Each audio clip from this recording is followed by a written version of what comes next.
नमस्कार। आज हम कक्षा 8 का अगला वीडियो लेकर आए हैं। आज हम स्टार्ट कर रहे हैं अध्याय नंबर 2, एक चर का समीकरण, जिसमें पहले हम बात करते हैं किसकी, रेखिक समीकरण की। अब रेखिक समीकरण में क्या दिया हुआ होता है, जैसे एक समीकरण होती है जो उसमें सभी की घात एक होती है, इसी से एक चर की समीकरण कहते हैं। क्या कहते हैं? एक चर की समीकरण। एक चर वाले रेखिक समीकरण की बात हम करते हैं। जैसे 2 और x मैंने लिखा, 2 और x मैंने लिखा, तो ये जो x पद है ये चर कहलाएगा। क्या कहलाएगा? चर कहलाएगा। और इसको गणितीय भाषा में बीजीय व्यंजक कहते हैं। क्या कहते हैं हम इसको? बीजीय व्यंजक कहा जाता है। गणितीय भाषा में हम इसको कहेंगे बीजीय व्यंजक। अब इसको हम ध्यान से देखते तो रेखिक समीकरण में क्या होगा, जैसे हमें कोई समीकरण दी गई है 2x - 3 बराबर 7, ये एक समीकरण दी हुई है। अब इसमें देखो ये है, ये इसका क्या कहलाएगा? चर कहलाएगा। क्या कहलाएगा? चर कहलाएगा। और ये जो पूरे जो हिस्सा है, पूरा भाग है, इसको हम कहेंगे समीकरण। क्या कहेंगे? समीकरण। अब ये जो है बराबर का जो निशान है, इसको हम कहते हैं समता। क्या कहते हैं? समता। रेखिक समीकरण का मतलब क्या है? ये जो समीकरण वाला पार्ट है, ये आपके आगे आने वाली कक्षाओं में हर जगह इसका उपयोग किया जाएगा, इसलिए आपको इसको विशेष तौर पे ध्यान से हमें देखना है। अब इसमें क्या होता है कि हमें इसका बायां पक्ष और इसका दायां पक्ष हमेशा क्या बताने होते हैं? बराबर बताने। दायां पक्ष और बायां पक्ष इसका हमेशा क्या होना चाहिए? बराबर होना चाहिए। यदि इसका दायां पक्ष और बायां पक्ष बराबर नहीं है तो हमें इसको बराबर करना पड़ेगा। अब इसके अंतर्गत हम इस कैसे बराबर करते हैं? हमें गणितीय संक्रियाएं, 4 संक्रियाएं गणितीय संख्या में दी गई है। 4 संक्रियाओं में जैसे जोड़, बाकी, गुणा या भाग। कौन सी? जोड़, बाकी, गुणा और भाग। इन चारों को ध्यान में रखते हुए हमें इन समीकरणों को क्या करना है? हल करना है। तो आज हम सबसे पहले एक चर की समीकरण को हल करने का प्रयास करेंगे। अब एक चर की समीकरण में देखो जरा, अब हम क्या करते हैं? इन समीकरणों को हल करने का प्रयास करते हैं। अब अपने पास में जो समीकरण दी गई है वह दी गई x - 2 बराबर 7। अब x - 2 बराबर जो 7 समीकरण दी गई, इसको हल कैसे करेंगे? तो अब हमें हल करने के लिए सबसे पहले इसमें क्या करना पड़ेगा?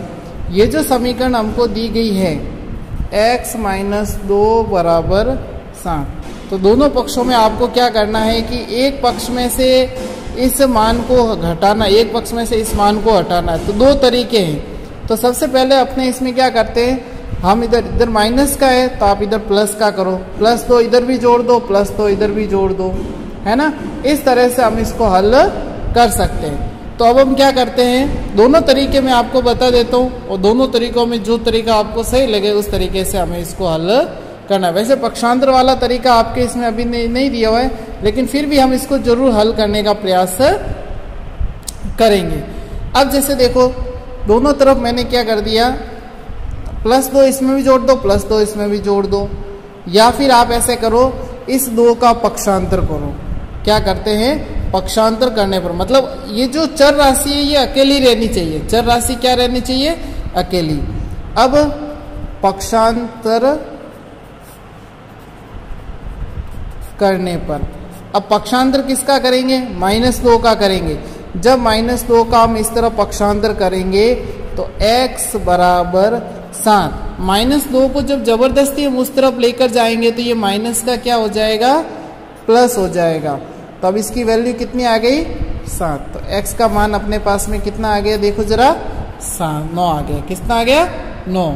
तो हम पक्षांतर करते समय चिन्ह क्या हो जाते हैं? बदल जाते हैं। चिन्ह क्या हो जाते हैं? बदल जाते हैं। माइनस का प्लस हो जाएगा, प्लस का माइनस हो जाएगा। अब जैसे दूसरा सवाल देखो जरा आप, दूसरा सवाल दिया हुआ है y + 3 बराबर 10। दूसरा सवाल क्या दिया हुआ है?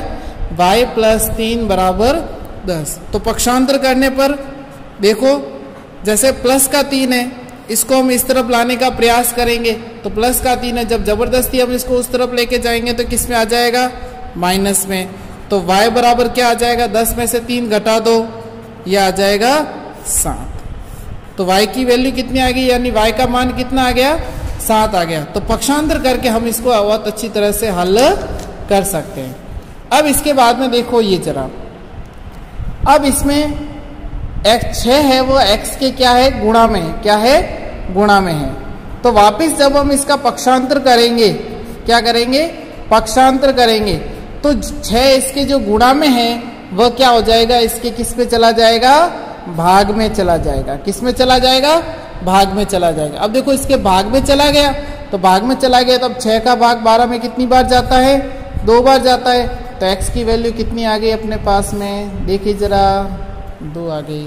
तो इस तरह से भी हम इसका मान ज्ञात कर सकते हैं। प्रश्न संख्या नंबर 4 में आपको क्या करना है, t/5। अब t देखो ये इसके बट्टे में है, मतलब इसके भाग में। जब आप इसको पक्षांतर करेंगे तो ये t इसके जो 5 है, इसको पक्षांतर जब किया जाएगा तो ये 5 इसके किस में आ जाएंगे, गुणा में आ जाएंगे। तो t की वैल्यू कितनी आ जाएगी अपने पास में, 50। कितनी आ जाएगी, 50। तो इस तरह से भी हम इसको हल किया जा सकता है। तो इस तरह से आज हमने 4 प्रश्न किए। तो आप किताब के अन्य प्रश्न करने का प्रयास करेंगे और 2.1 पूरी करने का प्रयास करेंगे। यदि जो भी आपको समस्या आती है तो आप व्हाट्सएप पे इस प्रश्नों को लिखकर भेज सकते हैं। धन्यवाद।